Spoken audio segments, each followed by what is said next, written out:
matriz de la vida.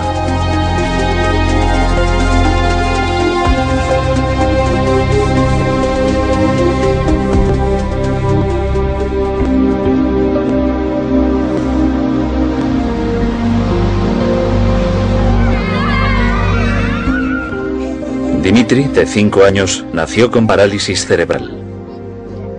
No hay cura médica para esta enfermedad. Cuando nació Dimitri, los médicos nos dijeron que seguramente nunca podría andar, que nunca sería independiente, que al tratarse de una enfermedad crónica, su salud sufriría secuelas de las que no se recuperaría nunca. No probamos otra alternativa. Personalmente solo tenía fe en los métodos estándar, hasta que unas personas en las que confiábamos, porque las conocíamos bien, nos hablaron de Eric. Consideramos la sanación el levantarnos de una silla de ruedas, recobrar la vista, recobrar el oído, que desaparezca un cáncer, todo eso. Y estas cosas suceden. En principio, la idea era tan solo asistir a un seminario que nos enseñaría el modo de ayudar a Dimitri en la familia.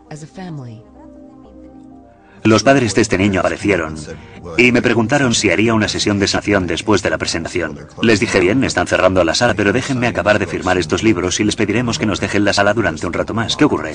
Y me explicaron que él tenía parálisis cerebral. Después de que acabara el seminario, se vieron por primera vez, durante muy poco rato, unos 10 o 15 minutos. En la parálisis cerebral se da algo muy común, y es que los pies, en vez de poderlos poner planos en el suelo, el talón se levanta. Así que su talón no tocaba el suelo, ya tenía programada la operación.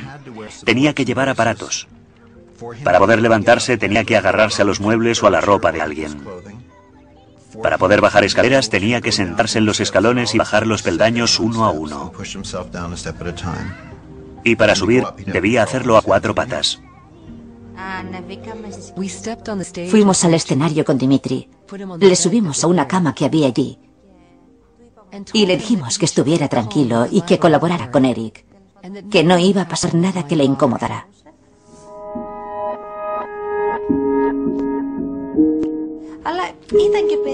Nos resultó muy raro pensar que ese hombre intentara curarle usando las manos y además sin tocarle.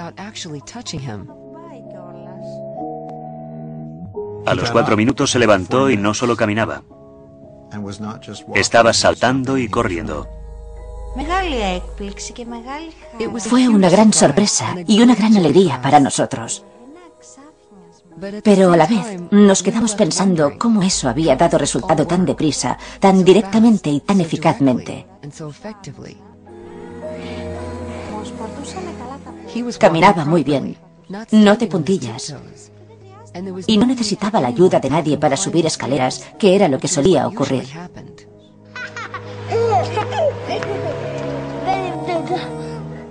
Otros niños suben escaleras todos los días sin problema. Pero Dimitri no podía hacer eso. De modo que conseguir esas cosas era muy importante para él. Me lo volvieron a traer para otra sesión. Tenía una de las manos cerradas. Yo no lo sabía. Me miró y en griego me dijo, mira, puedo abrir la mano. Estaba perfecta. Me dijo, ya no me duele. Dijo, mira, puedo coger un vaso y beber yo solo.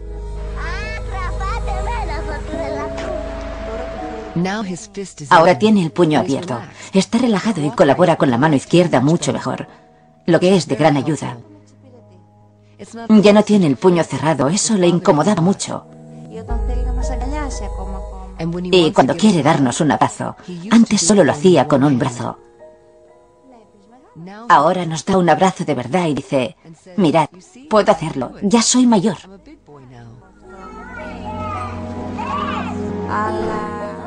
Obviamente, la mano aún no está bien del todo, pero junto con la mano izquierda sabe manejarse y no la descarta.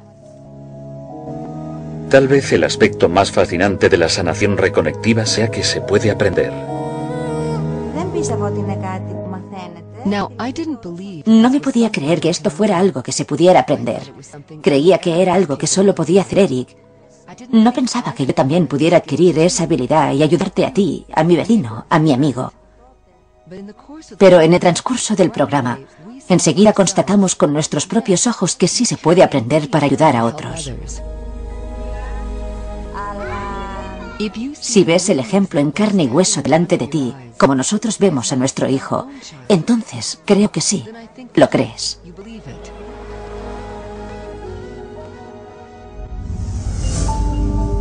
Se producen curaciones sorprendentes constantemente. Aún así, la medicina alopática tradicional no tiene un modelo o explicación del por qué se dan estas curaciones. No comprendemos cómo incluso la cosa más sencilla, como la curación de una herida, que es lo más habitual que cualquier niño ha experimentado, no logramos entender del todo cómo ocurre eso. La respuesta puede encontrarse en el profundo cambio que está experimentando nuestra concepción de nuestro universo. Prácticamente todas las culturas ancestrales y las culturas indígenas han considerado el universo como una unidad, como un círculo, y el hombre como centro de él. Pero fueron los descubrimientos de Isaac Newton y de René Descartes los que desmontaron la estructura de nuestro universo y crearon este modelo de maquinaria de relojería en el que la mente está separada del cuerpo y en el que estamos separados unos de otros. Y esa idea de la separación es la base del pensamiento occidental. Ahora bien, Newton describió un universo sin anomalías de cosas separadas que operan en el espacio y el tiempo según leyes fijas. La idea del cuerpo como máquina, el cuerpo como esta máquina sin anomalías, con dos motores corporales que serían el cerebro y el corazón, y toda la orquesta central dirigida por el ADN. Ese es el modelo que tenemos. Y creemos que los distintos procesos están localizados en ciertas partes del cuerpo. La mayoría de todo esto es incorrecto. El cuerpo está totalmente descentralizado. No hay un cerebro central en sí. El cerebro sería algo así como el receptor de una antena. Sería más bien un transductor de información, un receptor y un transmisor de información, pero no el almacén central de esa información. En nuestro mundo convencional de bioquímica y biología celular, nos centramos en una creencia newtoniana del mundo material. A lo largo de la historia de la ciencia, nos centramos en la realidad mecánica y hemos descartado el concepto de energía y de campos como información y biología. Esa es la perspectiva newtoniana que afirma, centrémonos en la materia, no prestemos atención a todo lo demás. Pero ahora nos estamos dando cuenta que la mente es un campo energético de pensamiento, que se puede leer con cables de electroencefalograma en el cerebro, o con un nuevo método aún más interesante llamado magnetoencefalograma, MEG. Mientras que con el electroencefalograma colocas cables en la piel y se lee la actividad cerebral, el magnetoencefalograma es una sonda en el exterior de la cabeza y lee los campos de actividad neuronal sin ni siquiera tocar el cuerpo. Así que básicamente indica que cuando estamos procesando con el cerebro, emitimos campos. De 1875 a 1920 hubo un gran avance en la bioquímica.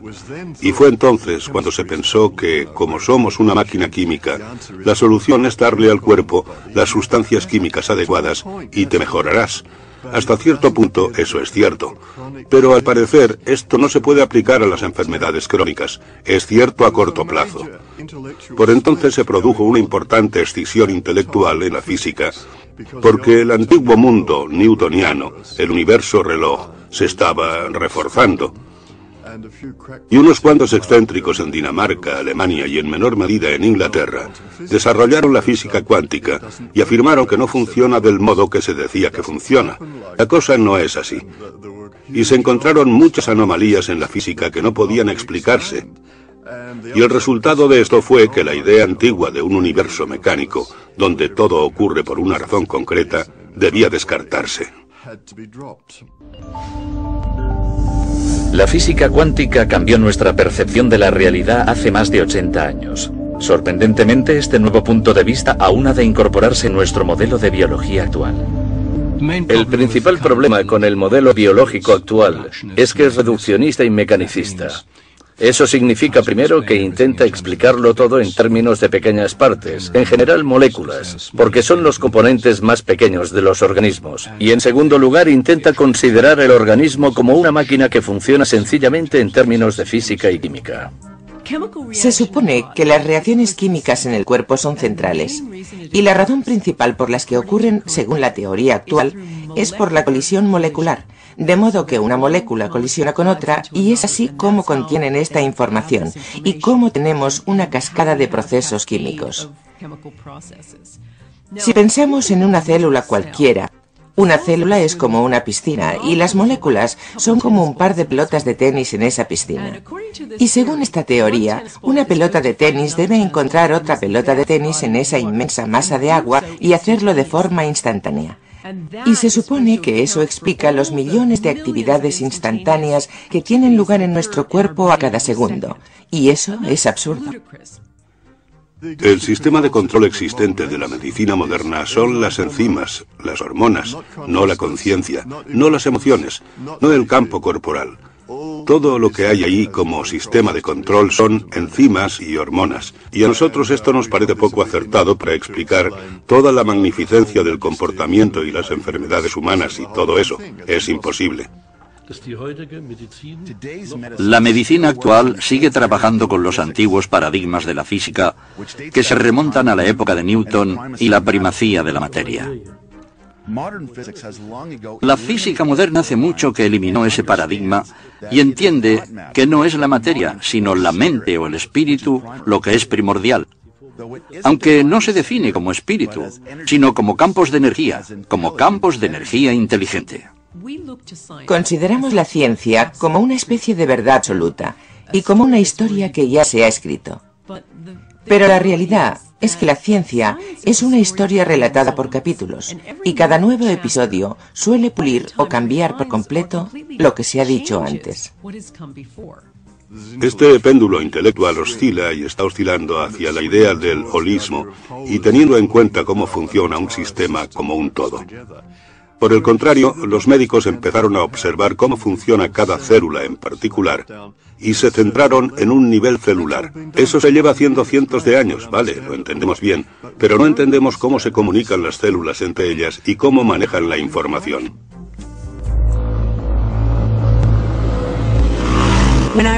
Cuando tenía 15 años tuve un accidente de moto muy grave. Iba en una moto en la que no debería haber ido.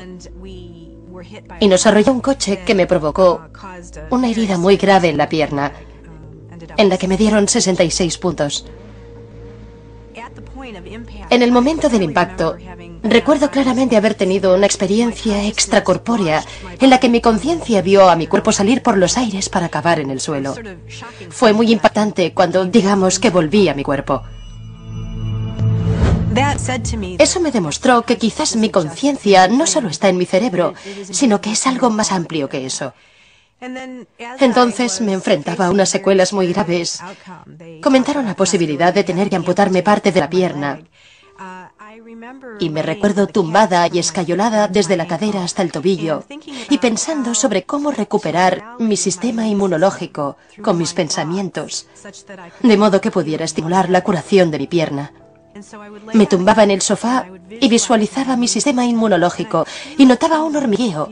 Sentía como mi pierna se estaba curando. Y yo no procedía de una familia de médicos. No sé de dónde saqué esa idea. Pero de algún modo fue algo no ético. Supe al instante que eso era lo que tenía que hacer.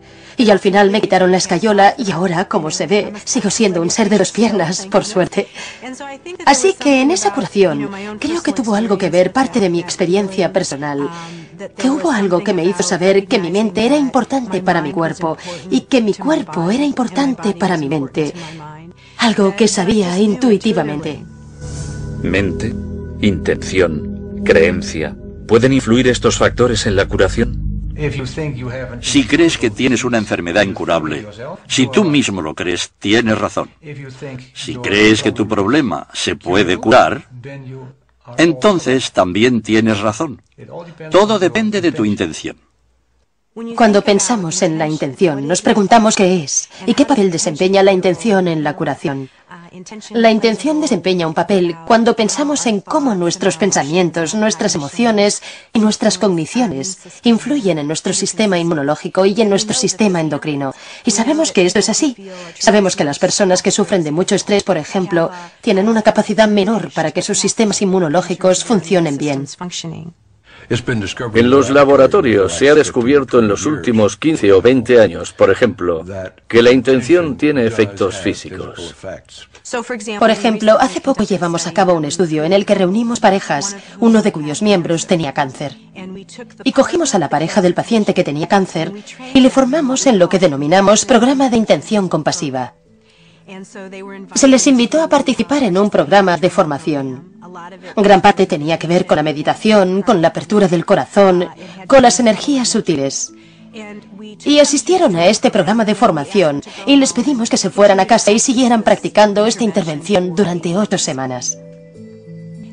Los volvimos a convocar y los metimos en nuestro laboratorio. Controlábamos al paciente en una cámara.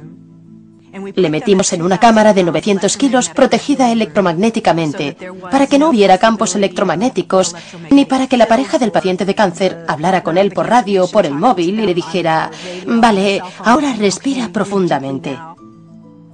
Así descartamos cualquiera de estas explicaciones convencionales. Mientras tanto, la pareja, que había asistido al programa de formación, se sentaba en otra sala y observaba la imagen de su amado por una pantalla de televisión por circuito cerrado. Y entonces, aleatoriamente durante la sesión, se les pedía que enviaran intenciones amorosas y compasivas al paciente. El objetivo era ver si podíamos hallar correlaciones entre la intención de esa persona y la actividad fisiológica de la otra. Lo que descubrimos es que había una correlación significativa en la actividad fisiológica de esa persona y la actividad fisiológica de la otra. Y esto sugiere que hay algún medio por el que la información se transfiere que no se puede explicar con el modelo convencional newtoniano de causa y efecto. El compañero del paciente de cáncer no entraba y le susurraba al paciente al oído: ahora tranquilo. Era más bien al contrario, estaban separados y no había forma de que esas dos personas supieran cuándo estaba teniendo lugar ese tipo de interacción, pero aún así sucedió.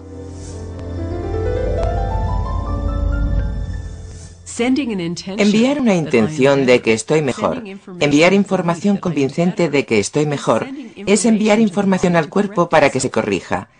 Porque, como decimos, un pensamiento también es energía física. Y también envía información al cuerpo.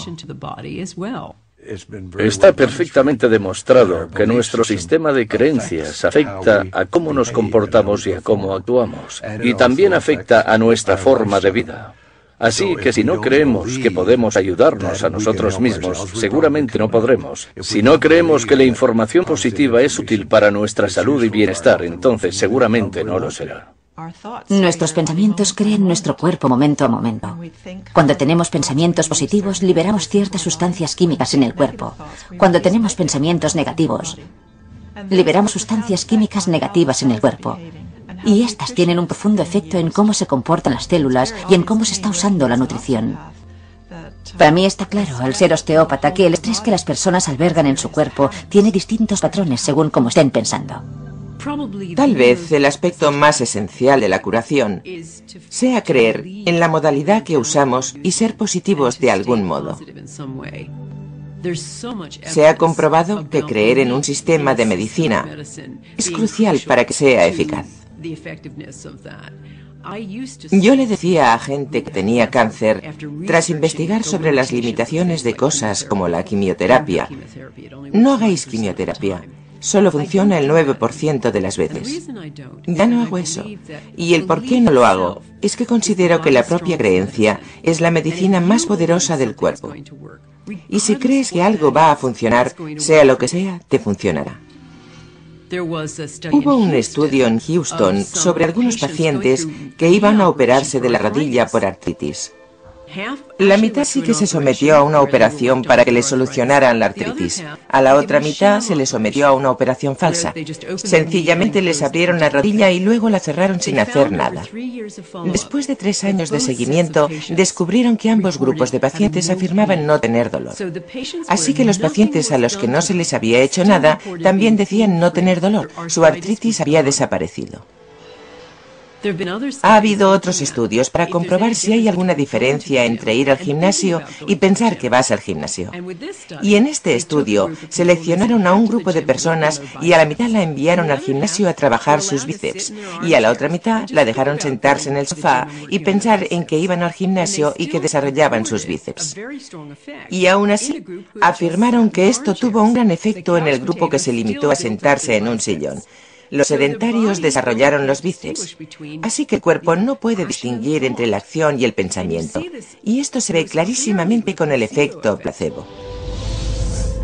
La medicina occidental tradicional suele atribuir la curación espontánea o milagrosa al efecto placebo. Pero, ¿qué es exactamente el efecto placebo? El efecto placebo consiste en que una creencia que tiene una persona puede invalidar su biología. Es tan profundamente importante que la ciencia ha reconocido que al menos 1/3 de todas las curaciones, incluidas las de con fármacos y cirugía y otras intervenciones alopáticas, 1/3 de todas las curaciones no tiene nada que ver con el procedimiento, sino con el efecto placebo. Si una persona cree que el procedimiento la va a curar, se cura pese al hecho de que quizás la pastilla era una pastilla placebo o la operación era una farsa y no era real. Y esto es tan importante porque está claro que 1/3 de todas las curaciones ocurren sin que nadie haga nada salvo tener un pensamiento positivo. Y lo que me interesa como biólogo y antiguo catedrático en una facultad de medicina es cómo podemos hablar del efecto placebo durante unos 15 minutos en un curso de farmacología y luego ignorar totalmente la relevancia de los pensamientos y de los procesos mentales en la biología durante el resto del curso de medicina. De modo que nuestros médicos no están usando el efecto placebo de forma eficaz, ni siquiera están estudiando el efecto placebo, y ahora mismo podrían reducirse los gastos sanitarios a 1/3 con solo usar el efecto placebo. Es hora de que empecemos a cambiar de óptica y de que nos centremos de verdad en cuál es la naturaleza del placebo. ¿Cómo es posible que cojamos una sustancia inerte, algo que no tiene capacidad medicinal, que se sepa potencial, y que esa sustancia inerte no solo pueda crear cambios fisiológicos en el cuerpo, sino, de algún modo, sea capaz de desencadenar todo un torrente de reacciones en un sistema muy complejo, de tal modo que afecte al hígado, los riñones o los pulmones? Ese es un gran misterio y no lo entendemos, y debe hacerse mucho más al respecto. Diría que lo que la medicina llama efecto placebo es sin duda un efecto que se crea a través de campos de energía. Como solemos decir, si se cree en eso, entonces funciona. Eso es cierto, pero no pensamos en cómo hacemos eso a diario. Si, por ejemplo, queremos ver la RTL, una cadena de televisión alemana, entonces apretamos el botón de la RTL, que implica que nos alineamos con la frecuencia en la que la RTL se puede recibir. La RTL siempre está presente, pero si no nos centramos en ella, entonces no la recibiremos. Así que cuando quiero ver la RTL, debo centrarme en ella, debo buscarla. Y con esto es lo mismo. Cuando me centro en algo con mi mente, la información sigue a esa atención. El efecto placebo es otra forma de hablar de la capacidad de autocuración del cuerpo. Y todo aquello que libere más de eso será un sistema mejor. Yo estaba desesperada por tener hijos. Ese fue uno de los motivos por los que me divorcié. Yo quería hijos, mi marido no quería. Así que me mudé a Londres pensando que me costaría un máximo de 2 años encontrar una nueva pareja y estabilizarme. Y me iría a vivir al campo con el cupo de 2,5 hijos que me correspondía y sería feliz. Ese era mi plan. Se me daba muy bien hacer planes. Ahí estaba yo, tenía mi consulta de osteópata, tenía clientes. Y estaba estresada, frustrada, deprimida.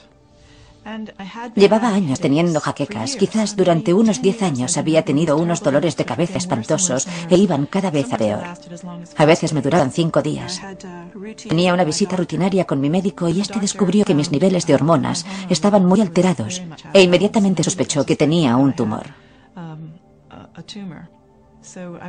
Así que me mandaron a hacerme un escáner cerebral y me diagnosticaron un prolactinoma. Fue un shock tremendo, tremendo, de repente, y al principio pensé, qué injusto. Fui a la biblioteca médica y empecé a informarme cuanto pude sobre este tumor. Y cuando descubrí que provocaba esterilidad pensé, esto es tan irónico. Todas las células de mi cuerpo decían, quiero hijos. Y de algún modo yo había creado un tumor que me impedía tener hijos. Debía de haber algún motivo para ello. Debía de haberlo. Era demasiada coincidencia, pensé. Me entró mucha curiosidad. Gracias a mi formación en medicina alternativa, decidí tratarlo con métodos alternativos en vez de recurrir a los fármacos ortodoxos o a la cirugía. Ariel decidió usar la programación neurolingüística o PNL para tratar su tumor. Me dediqué a profundizar mucho en la PNL. Hice el nivel de maestría. Llegué a mi casa y me sentía completamente inspirada respecto a lo que podía hacer. Empecé a entender de veras en qué consistía la PNL. La PNL es una forma de psicología práctica que empieza desde donde estás ahora y tiene en cuenta dónde quieres estar y descubre qué obstáculos hay. Si tienes jaqueca durante 5 días, como yo, y quieres llegar al final sin tener un tumor, el viaje para ir del punto 1 al punto final es lo que se empieza a explorar con la PNL. Ariel hizo algunos descubrimientos muy interesantes cuando empezó a trabajar con la PNL. Ahora recuerdo que era una persona que pensaba que todas las células de su cuerpo querían hijos.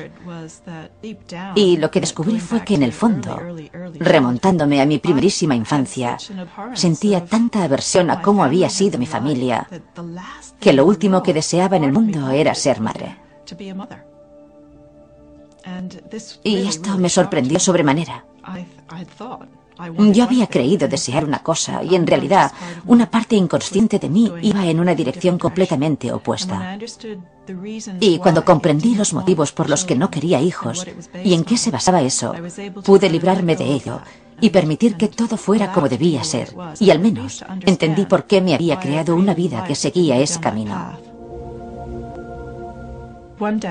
Un día me oí a mí misma gritándome dentro de mi cabeza, y esa vocecita decía, estoy tan harta de esto, solo quiero librarme de esta pesadilla, quiero librarme de este tumor. Y me quedé paralizada mientras escuchaba esa voz dentro de mi cabeza y pensé, uff, hay mucha ira ahí, mucha frustración, me estoy autoagrediendo. Si estoy atacando a mi tumor pensando que quiero librarme de él, eso es algo homicida. Eso no puede curar. Y nunca había visto la curación de ese modo. Y me di cuenta de que todos mis pensamientos consistían en hacerlo desaparecer. Eso es un conflicto interno enorme. Y decidí analizarlo más detenidamente. Y pensé, vale, ¿qué sería lo contrario? Ha de ser la aceptación. Me dije a mí misma, bueno, ¿qué pasaría si aceptara este tumor? Y esto ocurrió varios años después, pero fue sin duda un punto de inflexión para mi curación cuando me di cuenta de que mi tumor me había conducido a un viaje que yo nunca había planeado. Me había enseñado cosas que nunca me planteé aprender. Había cambiado mi profesión, había cambiado mi perspectiva, había aprendido muchas cosas sobre mí y sobre otros. Entendí cosas que nunca había entendido.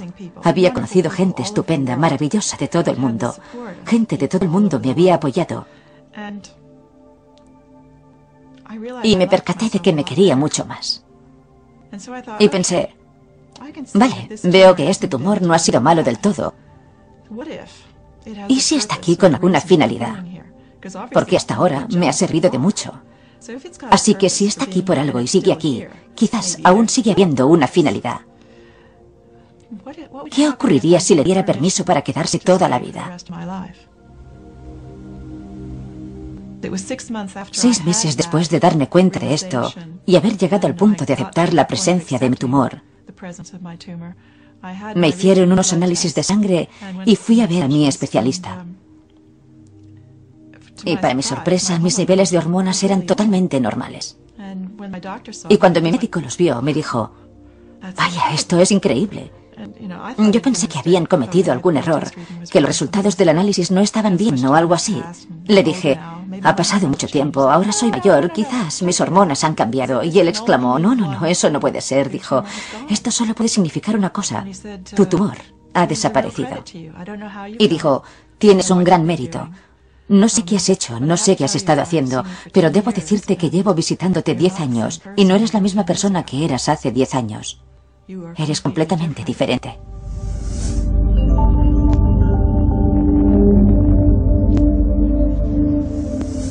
Cuando sufrimos un cambio emocional, por ejemplo, si pasamos de la frustración a la alegría, estos cambios emocionales, unos 14.000 cambios emocionales, se desencadenan instantáneamente en el cuerpo.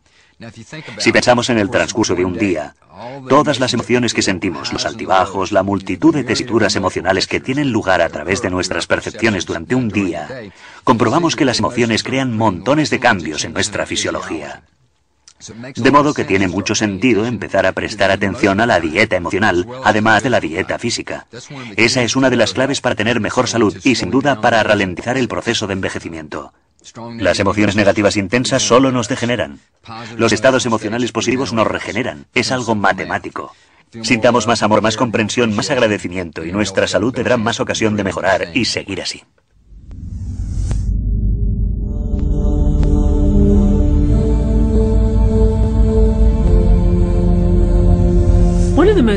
Uno de los descubrimientos más impactantes desde la llegada de la física cuántica es algo llamado el campo cero. Y esto hace referencia al intercambio de energía que tiene lugar entre partículas subatómicas. Todas las partículas subatómicas entablan un pequeño baile de energía. Es algo así como jugar un partido de baloncesto. Se envían energía mutuamente. Y en ese intercambio se crea algo llamado partícula virtual durante menos tiempo de lo que dura un parpadeo. Ese pequeño intercambio individual no es mucha energía, equivale a medio vatio más o menos. Pero si multiplicamos todas las partículas subatómicas que realizan este intercambio de energía en todas las cosas, en todo el universo, el resultado es una cantidad de energía inconmensurable, toda ella en el espacio vacío, como un telón de fondo con sobrecarga. Mientras la biología convencional se centra en los estímulos materiales, la física cuántica revela que los estímulos invisibles son mucho más importantes. Hay una cita sencilla de Albert Einstein que da sentido a esto, y la cita dice: el campo es el único organismo que gobierna la partícula. Lo que Einstein quería decir con esto es sencillo, y es que el campo, las fuerzas energéticas invisibles a nuestro alrededor, son los únicos organismos que gobiernan la partícula, la materia de la partícula. Y la física cuántica afirma: el carácter de la materia está determinado en última instancia por el campo. Entonces, ¿cómo se comunica la curación a otra persona? Veamos, existe este campo. Nosotros no estamos en este campo, somos este campo. Somos más densos, somos más ligeros entre medias. Algunos dicen, somos más ligeros cuando tenemos forma física y somos más densos entre medias. Sea cual sea el aspecto, somos puntos en este campo de energía, de luz, de información. Accedemos a este campo constantemente. Adquirimos información de este campo constantemente. Todos hemos visto a una bandada de pájaros volando y cómo cambia de dirección. Instantáneamente, todas las aves de la bandada cambian de dirección. Parece como si un cerebro de ave superior controlara a todos los pájaros simultáneamente. Eso solo resulta con la ayuda de esos campos, ya que los campos pueden transferir sin pérdida de información y, sobre todo, instantáneamente, sin demora. Si entramos en cualquier catedral de Estados Unidos, de Europa, de donde sea, que se erigió hace 100 años o más, lo que experimentaremos en esa catedral será un silencio de sobrecogimiento, de reverencia, de calma, y es una experiencia palpable.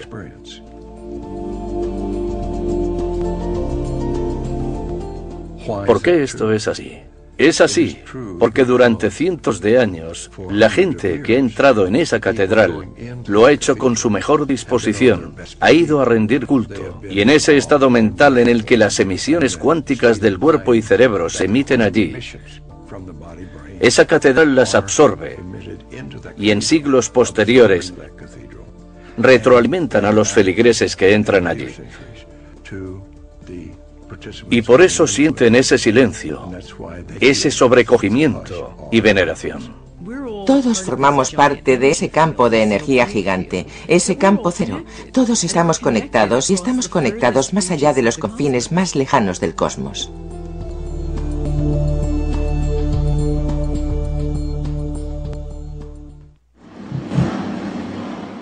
Fijémonos en una patinadora sobre hielo. Hay cosas que hace que son inexplicables en términos de impulsos nerviosos. Los impulsos nerviosos y las reacciones químicas son demasiado lentos como para explicar las sutilezas de la vida. Incluso ahora mismo, si miramos los libros de texto de psicología, medicina o biología, e intentamos averiguar cómo funciona el sistema nervioso, nos enfrentamos a la discontinuidad del sistema. El sistema nervioso lo forman neuronas que transmiten impulsos eléctricos y químicos por todo el cuerpo. Si medimos los impulsos del sistema nervioso, veremos que algunos van a 320 kilómetros por hora, mientras que otros van a 3 kilómetros por hora. Y creo que esos son los reflejos del dolor, que son muy lentos. Como el cerebro o cualquier otra parte del cuerpo pueden coordinar el sistema nervioso y todos los movimientos. Cuando esos impulsos están viajando a velocidades tan diferentes, es un problema imposible. Si eres bailarín, por ejemplo, te mueves en 3 dimensiones y te mueves en el tiempo. ¿Cómo es posible que una persona coordine todos esos pasos de baile? Es una incógnita. Esto parece imposible con el modelo contemporáneo del sistema nervioso.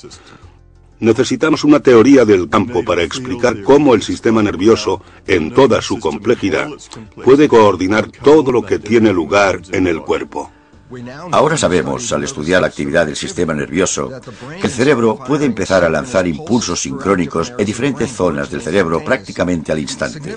La importancia de la coherencia de estos impulsos que empiezan a lanzarse cuando la conciencia está funcionando es cuando los científicos observaron con qué rapidez podemos coordinar estas distintas zonas que se estaban centrando a la vez, que la coherencia de esa descarga era más rápida que la capacidad física de las células para comunicarse de una zona a otra. Básicamente, estos resultados revelan que el cerebro está comunicando a un nivel más superior que a través de la transmisión física de los nervios. Nuestro cerebro tampoco funciona de la forma en que nos enseñaron en el colegio. El aprendizaje no está aquí, la memoria no está aquí, el habla no está aquí, esto no está ahí, esto no está allá. Estos aspectos están diseminados por el cerebro y accedemos a ellos desde el campo. Es como si hubiera una amplitud de banda de información con la que siempre estamos conectados, aunque no siempre conscientemente. Entendemos que el cerebro no tiene localización concreta para ciertas cosas. Nadie ha podido averiguar dónde está la memoria, por ejemplo. Y Karl Pribram realizó unos estudios asombrosos hace años, estudios espantosos en los que enseñaba a ratas ciertos recorridos y luego empezaba a destruir sistemáticamente el cerebro de las ratas. Y descubrieron que por mucho que se redujera su cerebro, las ratas quizás tuvieran problemas motores horrorosos, pero seguían una y otra vez recordando el recorrido. Y a raíz de eso, Pribram comprendió que no se puede afirmar que la memoria tenga una localización concreta, que no está tan confinada. Y en realidad, mucho más allá, que la memoria quizás no exista dentro del cráneo en absoluto, sino en algún lugar en el campo. Y en consecuencia, en vez de tener un sistema localizado, centralizado, es más bien un paradigma en el que el cuerpo es una interacción.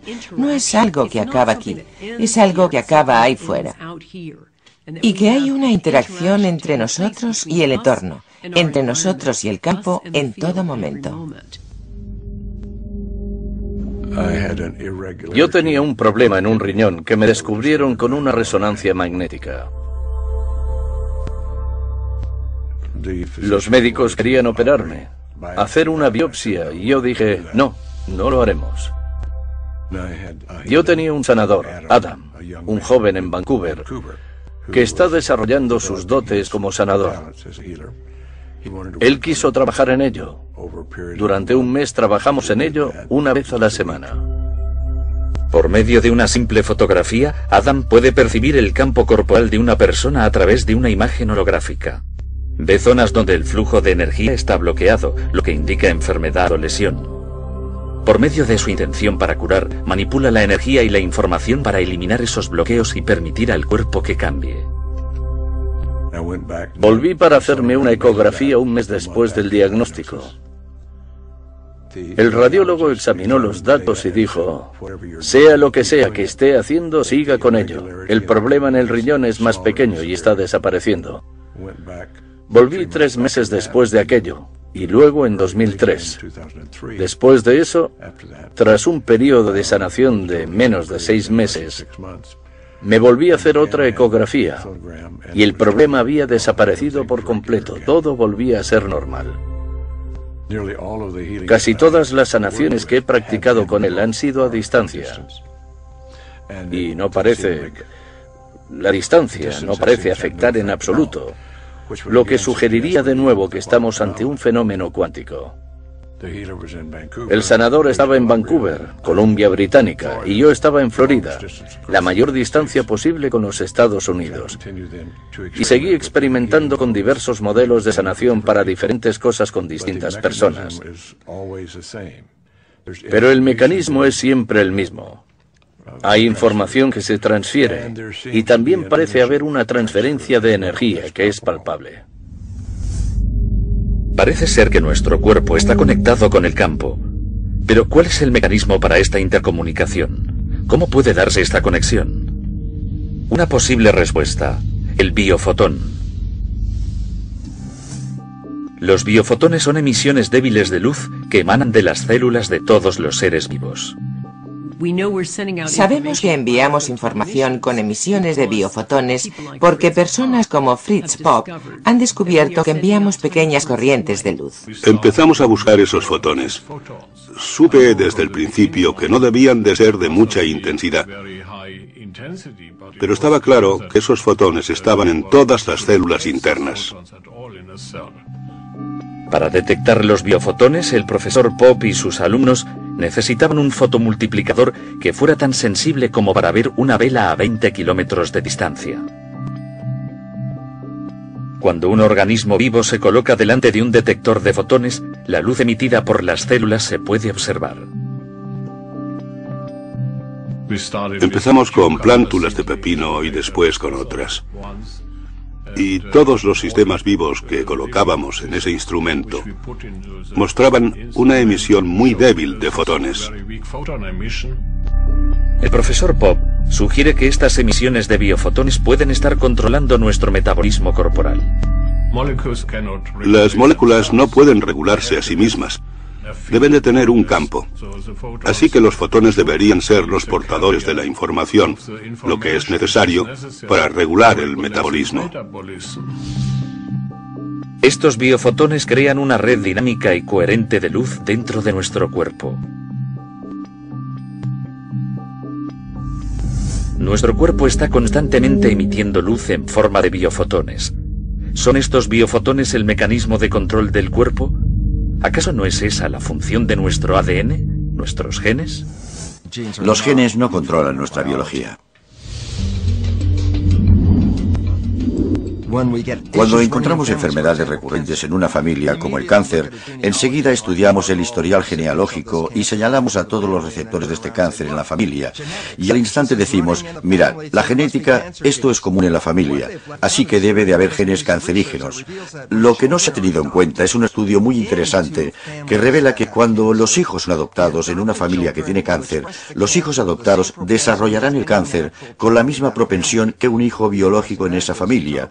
Pero lo interesante es que el niño procede de una genética completamente diferente, que ni siquiera tiene ese cáncer.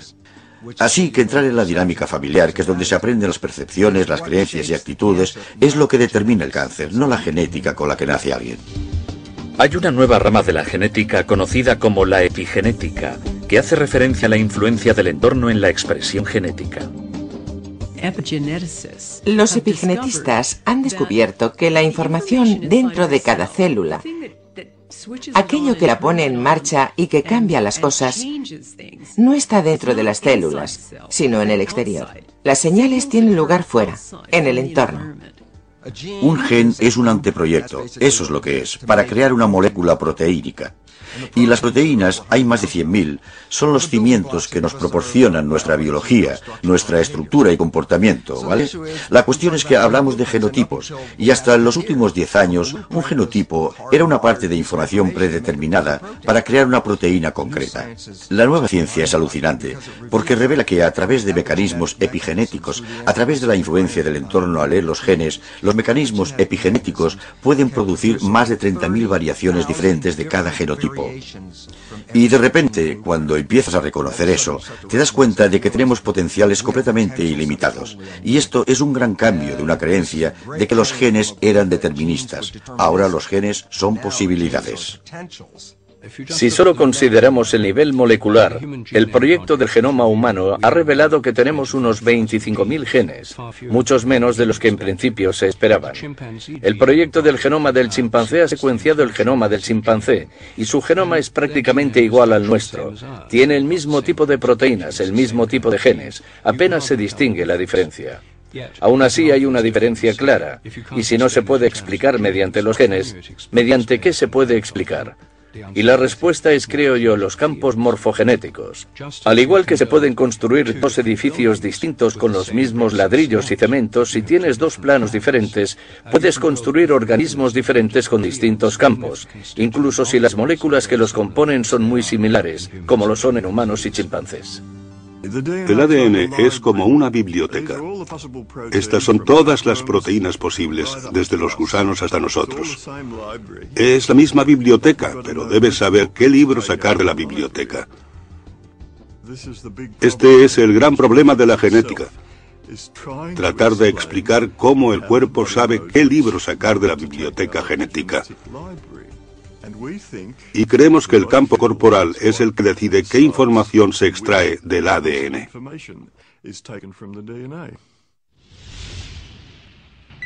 Muchas culturas ancestrales han explorado el sistema energético del cuerpo. Hoy en día, los investigadores especulan sobre si el cuerpo tiene un campo de energía, conocido como campo morfogenético o campo corporal. Hay una jerarquía de campos que organizan nuestro cuerpo. Está el campo de todo el cuerpo, están los campos de los órganos y luego los campos de los tejidos y los campos de las células dentro de estos. Los campos de nuestro propio cuerpo están dentro y alrededor del cuerpo. Hay un campo global y luego están los campos subsidiarios, campos modulares para los brazos, piernas y los distintos órganos. La ventaja de los campos es que son intrínsecamente holísticos. Todos los campos son holísticos. El campo gravitatorio no se puede dividir en partes. Si cortamos un platelminto en 10 partes diferentes, cada parte puede dar lugar a un gusano nuevo. ¿Cómo es posible? Si fuera una máquina, eso no pasaría. Si cortas una máquina, lo único que conseguirás será romperla. Pero si cortas un imán, un sistema de campo, entonces por muchos trozos de pequeños imanes que consigas, cada uno tendrá un campo magnético completo. Y fue esta analogía con los campos magnéticos lo que llevó a los biólogos del desarrollo a sugerir la idea de campos morfogenéticos por primera vez. Y esto fue en los años 20. Y este campo ahora es un concepto crucial en la biología del desarrollo. No se pueden entender de verdad cómo los organismos se desarrollan sin él. Todos los humanos iniciamos la vida como una única célula que crece y se divide, y se desarrolla en los diversos órganos y miembros del cuerpo. ¿Cómo saben estas células en qué convertirse? Ha desconcertado a los científicos y derivó en la idea de campos de control en biología. Ya hemos descubierto que hay distintas partes del campo corporal, algunas de las cuales se relacionan con los músculos y el tejido conjuntivo. Otra parte del campo corporal está relacionada con el cerebro y con el sistema nervioso, y otra con el campo mórfico, que conecta con el ADN y la información genética del cuerpo. De modo que coincide con la medicina en muchos puntos. No difiere de la medicina, tan solo va un poco más allá conceptualmente. Estos campos energéticos pueden proporcionar la información necesaria para controlar el cuerpo. ¿Cómo sabe el cuerpo mantener su temperatura a una temperatura concreta? ¿Qué decide o quién decide cuál es la tensión arterial correcta para esa persona? Nadie lo sabe, y lo que afirmamos como idea holística es que el campo corporal decide sintonizar, girar todos los botones. Los campos morfogenéticos, o más en general, campos de información, son sistemas de control por encima del nivel molecular o el nivel bioquímico. Son sistemas que organizan el cuerpo, organizan el organismo en desarrollo. Las plantas también lo tienen, y todos los animales. Y mantienen la forma del cuerpo. Ayudan a los cuerpos a recuperarse de enfermedades o lesiones. Están detrás de una regeneración, por ejemplo. Aún podemos ir más allá y afirmar que el cuerpo humano en realidad es información estructurada. O en otras palabras, que el cuerpo humano es un campo de energía. Un campo de energía de ondas estacionarias, escalares, que están organizadas proporcionalmente, estructuradas y contienen gran cantidad de información. Creo que necesitamos un modelo del cuerpo basado en el campo para poder integrar distintas formas de curación o medicina en una comprensión coherente. El campo corporal es un campo energético que contiene patrones de información. Todos los órganos de nuestro cuerpo generan su propio campo específico. Un órgano en concreto parece generar campos significativos que afectan a todo el cuerpo. El corazón es el emperador del sistema. El hígado y todos los órganos tienen otras tareas, pero el corazón lo gobierna todo. Hay un concepto en medicina llamado cardiología energética que afirma que las señales producidas por el corazón son todas vitales para la regulación. El corazón está constantemente emitiendo sonido, ondas de presión, calor, luz, señales eléctricas, magnéticas y electromagnéticas. Todas las células del cuerpo están recibiendo estas señales de distinto tipo en diferentes momentos, porque viajan a diversa velocidad a través del sistema circulatorio. El corazón genera la mayor señal rítmica y electromagnética en el cuerpo. Si consideramos este campo magnético una onda portadora, está siendo modulado con información. Es la onda portadora de información. Y los experimentos que realizamos dejan claro que se modula con patrones emocionales. En otras palabras, si nos sentimos enfadados, frustrados o irritados, la información que queda grabada en ese campo magnético es muy diferente a si sentimos afecto, amor o compasión hacia alguien. Se ha descubierto que el corazón tiene patrones de latido rítmicos que pueden ser incoherentes o coherentes. Estos patrones están íntimamente relacionados con nuestras emociones y con cómo nos sentimos. Cuando el patrón del latido rítmico es fluido y metódico, se llama ritmo coherente. Y ese ritmo coherente alinea o sincroniza el ritmo cerebral, el sistema nervioso, los órganos y las glándulas corporales. Todos danzan en armonía con ese ritmo coherente del corazón. Las emociones positivas, las que solemos llamar positivas, como el amor, el agradecimiento, el cariño, el perdón, la gratitud, todas causan un patrón cardíaco muy distinto al de las negativas, como cuando sentimos ira, irritación o ansiedad. Estas crean lo que denominamos ritmos incoherentes o patrones desordenados. Por otro lado, tenemos los sentimientos positivos, cuando contemplamos un atardecer y admiramos su belleza, cuando nuestro corazón late a un ritmo que llamamos coherente. Es un patrón tipo ondas sinusoidal que el corazón está enviando al cerebro. Y lo llamamos coherencia cardíaca, porque en las investigaciones descubrimos que el corazón debe entrar en ese patrón rítmico sincronizado, coherente, para que el resto del cerebro y el sistema nervioso y el resto del cuerpo se alineen y se sincronicen con ese potente ritmo. Así que empieza con el corazón. Cuando tomamos el pulso, lo que sentimos es la onda de presión creada por el latido del corazón. No es el flujo sanguíneo, es la onda de presión. Así que cada vez que late el corazón, esta onda de presión va al cerebro y al resto del cuerpo. Y si lo observamos a nivel del cerebro, esa onda de presión sincroniza todas las neuronas. El cerebro tendría problemas si no tuviera esa señal para sincronizarse, para darnos ese efecto de sincronía global. Cuando alguien está en coherencia, notamos cómo irradia su amor o su compasión o su gratitud. La coherencia es el estado fisiológico óptimo que subyace en poder aprender, desarrollar y facilitar los procesos regenerativos naturales del cuerpo. El corazón tiene su propio sistema nervioso intrínseco que puede percibir, sentir, recordar y procesar información, y es independiente del cerebro. Siempre pensamos que el sistema de entrada de información está por completo en el cerebro. Pero ahora estamos descubriendo que el corazón recibe información en primer lugar y luego la transmite al cerebro. Algunos estudios han demostrado que el corazón reacciona más deprisa que el cerebro a estímulos externos. Uno de los estudios más recientes que hicimos en nuestros laboratorios fue el que acabamos titulando La electrofisiología de la intuición. Anteriormente se habían realizado otros estudios que mostraban que el cuerpo reaccionaría de tal modo que prevería un hecho futuro si ese acontecimiento fuera emocionalmente importante y relevante para esa persona. A los participantes se les colocaron sensores para registrar su actividad cerebral, cardíaca y las interacciones cardíaco-cerebrales. La persona se sentaba frente a un ordenador, se apretaba una tecla y luego nosotros registrábamos los datos fisiológicos y de 6 a 8 segundos después se le mostraba una fotografía. La fotografía podría ser de los dos extremos opuestos del espectro emocional. A los participantes se les enseñaron fotografías de víctimas de accidentes de coche, de serpientes atacando y otras imágenes perturbadoras. En el extremo del espectro, las fotos incluían flores o atardeceres. Las fotografías se asignaban aleatoriamente para que las vieran los participantes. La clave aquí está en que el ordenador asignaba la fotografía y qué tipo de fotografía después de que los datos ya se hubieran registrado. Así que era imposible que el investigador supiera de antemano qué fotografía sería. Ni siquiera lo sabía el ordenador. Los resultados fueron sorprendentes. El cuerpo reaccionaba incluso antes de que apareciera la fotografía.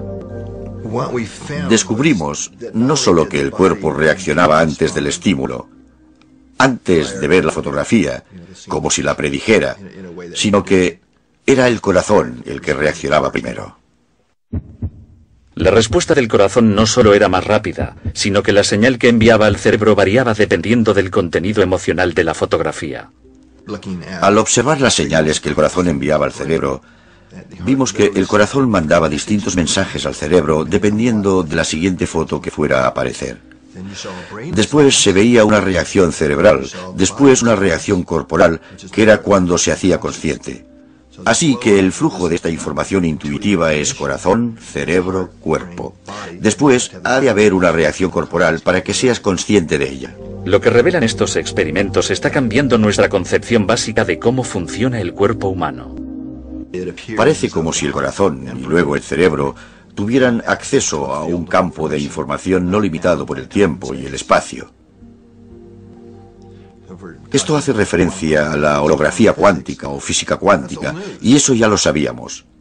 Por fin estamos empezando a hallar el modo de demostrar que si tenemos un sistema energético o electrónico, y que es fundamental, que no está limitado por el tiempo y el espacio. El corazón está conectado a un campo de información e inteligencia que es diferente, pero complementario al campo del cerebro. Está muy claro que estas neuronas en el corazón y el cerebro tienen memoria a corto y largo plazo.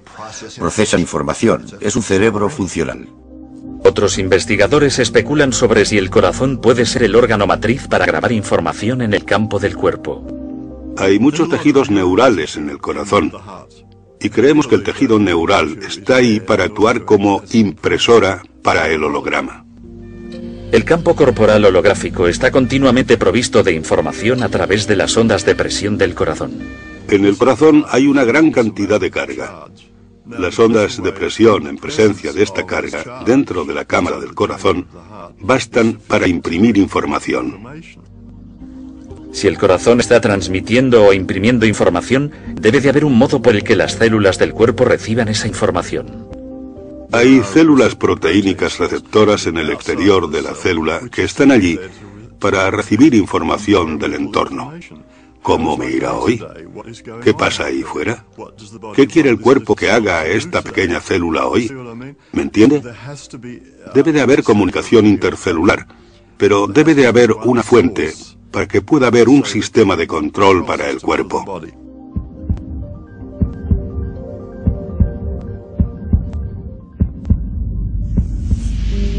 Este sistema de control envía información al cuerpo a través del campo corporal. Pero, ¿qué es exactamente la información?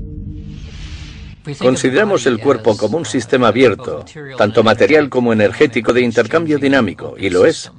Hemos de comer, pongamos, 1 tonelada de alimentos al año, y la mayoría de ella se distribuye. Toda esa comida, de algún modo, se asimila en el cuerpo, que permanece muy estable durante largos periodos. Una persona no cambia mucho durante unos 40 años siendo adulto. La gente nos reconoce enseguida, aún 40 años después, porque la estructura básica del cuerpo no cambia, aunque tras un breve periodo de tiempo no nos quede ni un solo átomo igual en el cuerpo. Todos han cambiado y han desaparecido. Y esta es la hamburguesa que me comí ayer. Y dentro de 3 semanas esto será una zanahoria que me comeré mañana, etc. Es un sistema muy dinámico y aún así sigue igual. Entonces, si no es la parte material ni seguramente la parte energética dinámica, ¿qué queda? Debe de haber algo así como un patrón de información que lo une todo. Muchos científicos que buscan nuevas alternativas sugieren, y así lo han demostrado, que somos un sistema de información. Y no está localizado completamente en nuestro cuerpo, que accedemos a la información del campo constantemente. El cuerpo parece estar continuamente conectado con información, dentro del mismo y con información del campo. El cuerpo siempre busca sistemas coherentes. Busca intercambio de información entre todas las células que tiene, de modo que todas las células sepan qué pasa. Hay un sistema de información inmenso, y algunas personas dicen que la enfermedad es sencillamente una carencia en el sistema de información. Y supongo que tienen razón. La materia es energía comprimida. La información son patrones de energía. Hay un flujo de información en nuestro cuerpo que no acabamos de entender del todo, por todo nuestro sistema nervioso y por nuestros tejidos. E incluso en la antigüedad, algunos pueblos antiguos, los chinos, lo llamaban el sistema de acupuntura, que es un sistema de flujo de información en el propio cuerpo. Tenemos un sistema cuando tenemos estructura. Hay información por todas partes, ¿no? Solo obtenemos un sistema de información cuando está ordenado. Y algo fantástico que se descubrió en los años 80 fue que el sistema de acupuntura parece ser un sistema organizado. No es simplemente un grupo de meridianos de acupuntura al azar. Al parecer, tras hacer experimentos, querían organizarse con un orden concreto y querían comunicarse unos con otros en cierta dirección. Así que afirmamos que la información tiene un orden, y eso es lo que crea el propio campo corporal, el orden mismo. La regulación de todo el organismo y de todas las células. La coordinación de todas las células se consigue con ayuda de estos campos de información, estos campos de ondas escalares. Estos garantizan que todas las células sepan qué están haciendo las otras células en cualquier momento. Y tenemos unos 70 billones de células. Eso es mucha información y solo se puede procesar con la ayuda de los campos estructurados. En última instancia, Einstein y otros más recientemente han afirmado que la energía y la información han de ser intercambiables, ¿vale? La información se convierte en un tipo de energía porque es un orden en el espacio, ¿vale? Así que son intercambiables, pero por otro lado, en la práctica, lo que ocurre es que obtienes una onda de energía y de acuerdo con esa onda, puedes obtener información impresa, y la cantidad de información que puedes imprimir parece ser ilimitada. La medicina informacional. La medicina que recoge la información y cambia la información alterada va a ser el futuro de la medicina. Al parecer, el sistema de control del cuerpo no son los genes ni la química, sino la información, que parece estar disponible en el campo corporal. ¿Es posible introducir información nueva en el cuerpo para que influya en la salud? Eso es exactamente lo que varios investigadores están haciendo. Hemos aprendido cómo detener la distorsión de la información que ocurre como resultado de varias enfermedades. Una vez detienes esa distorsión, sorprendentemente, la fisiología empieza a funcionar, la química se recompone. Se podrían contar multitud de historias sobre curaciones. Y esto es así sencillamente porque hemos aprendido a corregir la distorsión de información en el campo corporal. La enfermedad es en cierto modo información desordenada. De manera que si podemos acceder a la información adecuada, corregimos ese desorden. Y eso es lo que varias de estas nuevas modalidades de energía están haciendo. Básicamente están corrigiendo ese lío de información.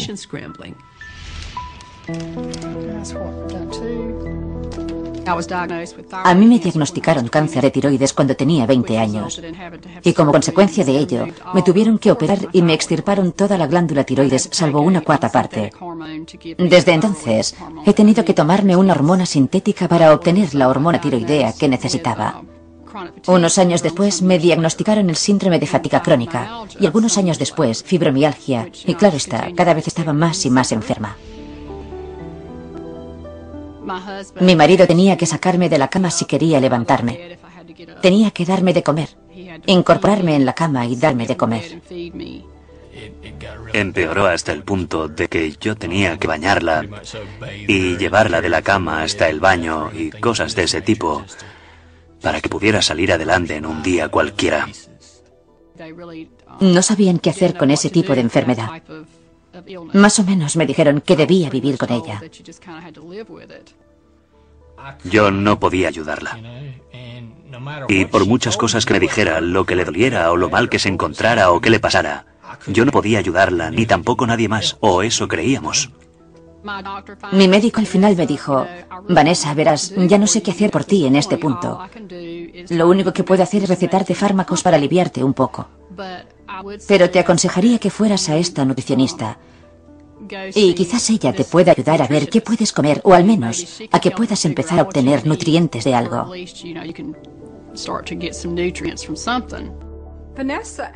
A Vanessa me la derivó su endocrino. La primera vez que vino, era literalmente incapaz de estar un día fuera de la cama. Había perdido una cantidad impresionante de peso. Era alérgica a casi todo. Tenía muchos problemas para encontrar alimentos que pudiera comer. Y por eso me había debilitado tanto. Tenía el interior de la boca lleno de úlceras. En los labios tenía varias llagas, pero no de las que salen cuando estás resfriado. Y tenía el pelo estropajoso y se le caía. Lo primero que hice fue la prueba de nutrienergética. Este sistema está diseñado para determinar las áreas de distorsión en el campo corporal. Al cuerpo se le proporciona información nueva al ingerir gotas en las que se ha grabado un patrón de información. Empecé dándole las dosis que le habría recetado a un niño, porque sus campos de energía eran muy débiles. Así que empezamos con mucha cautela. Una mañana me desperté, tras haberme visitado con Débora durante unos 2 meses, y sentí algo que jamás había sentido. Y supe que esa era la solución. Y me sentí tan bien que me eché a llorar. Me senté en la cama y lloré, y lloré, y lloré. En unos 6 meses, alcanzó un nivel de energía en el que el cuerpo estaba empezando a transmitir mensajes con mayor eficacia. Con cada paso que íbamos dando, ella mostraba cambios sorprendentes en su salud. Desde el punto de vista de un hombre del sur, típico de campo, así me crié yo, al principio me sonaba cosa de magia, ¿sabe? Y tenía mis dudas y me costó aceptarlo un poco, pero ahora veo que es maravilloso. De veras que lo es. Ahora estoy lo bastante sana como para poder volver a llevar una vida que considero normal. Porque ahora puedo limpiar mi propia casa, puedo cocinar, incluso puedo trabajar en el jardín, hasta puedo lavar el coche. Puedo hacer cosas que jamás pensé que podría volver a hacer otra vez.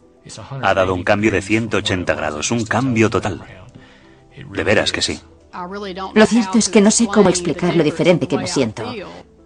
Es como si hubiera muerto y hubiera resucitado.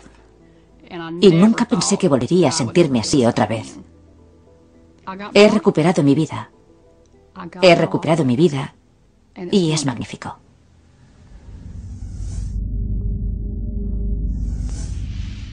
Estamos en el umbral de una concepción nueva de cómo se produce la enfermedad, de cómo se transfiere la información y de cómo mejorar la transmisión de información en los sistemas vivos. Las enfermedades crónicas están aumentando en nuestra comunidad y creo que usando estos métodos de información podremos tratar las enfermedades crónicas que antes no se podían tratar. Uno de los ejemplos más destacables de la eficacia y del efecto instantáneo de la medicina informacional lo oí hace poco, y tenía que ver con este sistema llamado terapia del campo del pensamiento, que es una psicología de la energía que teóricamente cura y cambia los pensamientos negativos a nuestro alrededor. Y la teoría es que los pensamientos negativos merodean a nuestro alrededor como si fueran una red y afectan a nuestro sistema corporal. Usan este sistema en Kosovo con supervivientes de la guerra de la antigua Yugoslavia. Había familias que estaban muy traumatizadas porque la política de limpieza étnica consistía en matar a media familia para que los supervivientes se desmoralizaran. Así que reunieron a un grupo de personas que habían sufrido un síndrome de estrés postraumático grave, que habría necesitado años y años y años de psicólogos y de fármacos y de todos esos métodos convencionales, y las trataron con terapia del campo del pensamiento. Y esas personas, y esto se aplica al 100% de las personas en este estudio, mejoraron prácticamente al instante, hasta el punto de que se reían y hacían bromas. Las curaron por completo de este trauma. Incluso los terapeutas de psicología de la energía se quedaron boquiabiertos ante la eficacia de esta modalidad. Pero esto solo nos muestra un pequeño ejemplo del poder que tiene la información como medicina.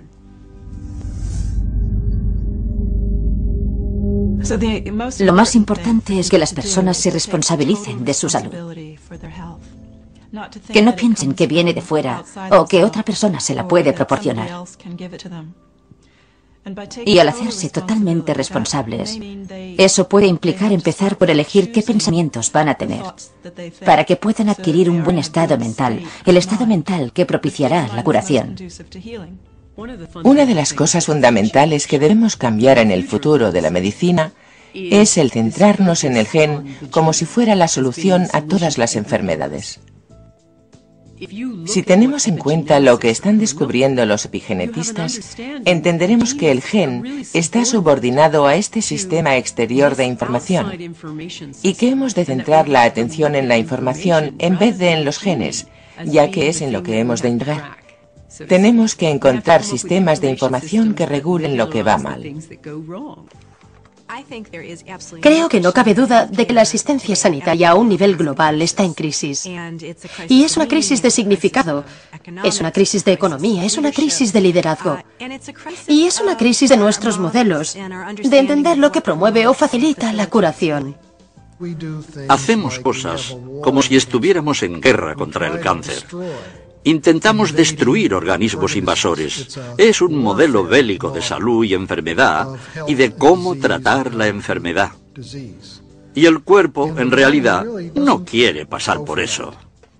Hemos de aprender de otras culturas, de otras tradiciones, de las observaciones de los distintos tipos de sanadores que ahora están trabajando en nuestra propia cultura. Hemos de sacar provecho de la ciencia moderna y usarla para integrar otras tendencias actuales. Lo que debemos hacer es fomentar una revolución que cambie nuestro modelo orientado en centrarse en la enfermedad a uno centrado en la curación. Y cuando empecemos a hacer esto, estaremos receptivos ante una variedad de factores diferentes que pueden facilitar o mejorar la capacidad de curación natural. Podemos afirmar que la revolución ya ha comenzado. Y no solo lo creo yo. Hay investigadores por todo el mundo que piensan lo mismo y que han estudiado datos que ya podemos incorporar en estas ideas nuevas del campo corporal. Pero ahora creo que contamos con una teoría científica viable para cómo el cuerpo almacena y accede a la información. Así que la revolución médica está en nuestras manos.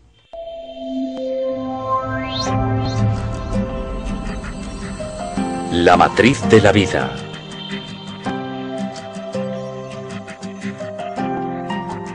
Demetrios Abramidis sigue moviéndose con mayor libertad y alegría. Ariel Essex sigue viviendo sin su tumor cerebral.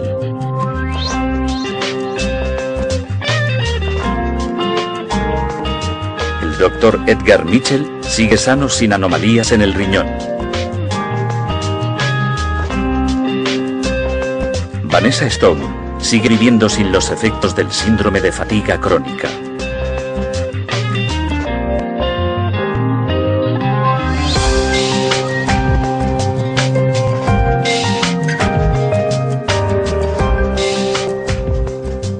Parece haber una gran cantidad de pruebas que demuestran que podemos elegir la información con la que, casi como un electrón, podemos estar en todas partes a la vez.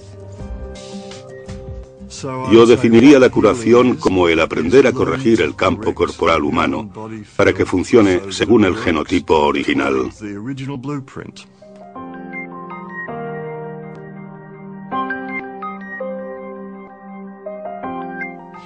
En última instancia, lo que me gustaría ver es un cambio de un modelo centrado en la enfermedad a otro centrado en la curación, y reconocer que la curación es un profundo misterio y que tenemos mucho que aprender.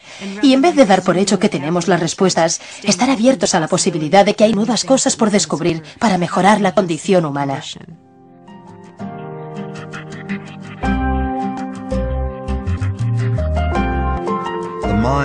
La mente es el modo de funcionar del cerebro que interpreta el entorno y regula la biología. Así que, en vez de estar controlada por los genes, nuestra biología está controlada por nuestra mente. Y cuando entendemos esto y somos conscientes de que podemos cambiar la mente, si lo hacemos, cambiamos nuestra biología y genética. Si alguien está enfermo, no quiere saber si la pastilla X funciona mejor que un placebo en un estudio doble ciego. Lo que quiere saber es cuál es el mejor tratamiento.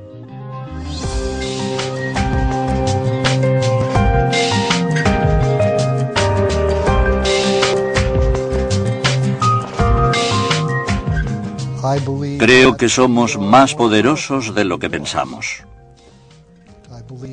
Creo que muchas de las técnicas médicas que estamos descubriendo, que son muy fructíferas, pueden practicarlas las personas en ellas mismas, una vez han entendido su propia energética.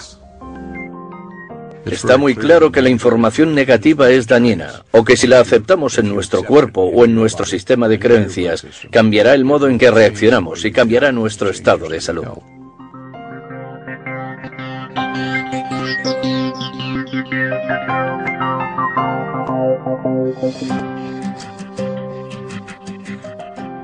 Gracias al trabajo de William Tiller y otros, hemos descubierto que cuando empezamos a trabajar con la sanación reconectiva, se libera gran cantidad de, creo que él la llama energía termodinámica libre, y sabemos que si esto solo fuera energía o solo energía sanadora, en lugar de la reconexión, para que se liberara toda esta cantidad y para que este cambio se diera en la gente, haría falta que la temperatura de la habitación subiera por encima de 300 grados centígrados.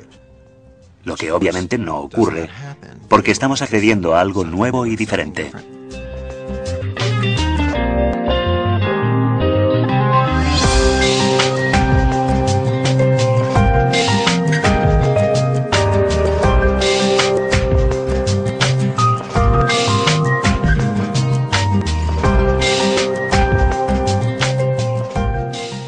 En la coherencia está el estado de resonancia natural del cuerpo humano. Es decir, nosotros, como humanos, tenemos una frecuencia de resonancia, ¿vale? Y es también lo que denominamos estado coherente.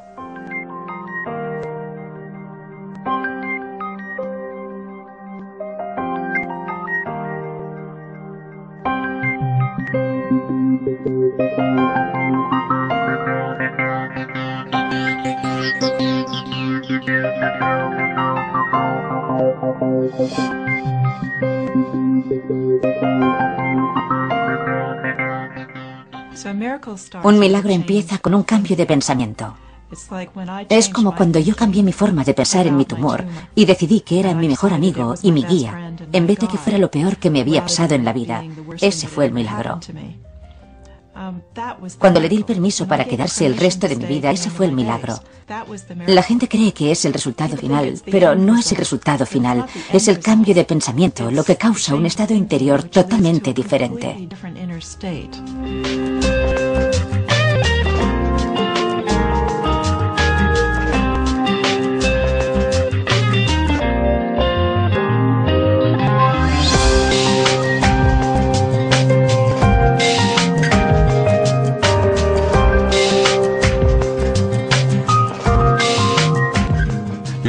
Se necesita tanto el deseo de querer curarte como la buena información de un terapeuta, de infocéuticos, de lo que sea. Sí, desde luego, esto debe ir unido, debe encajar.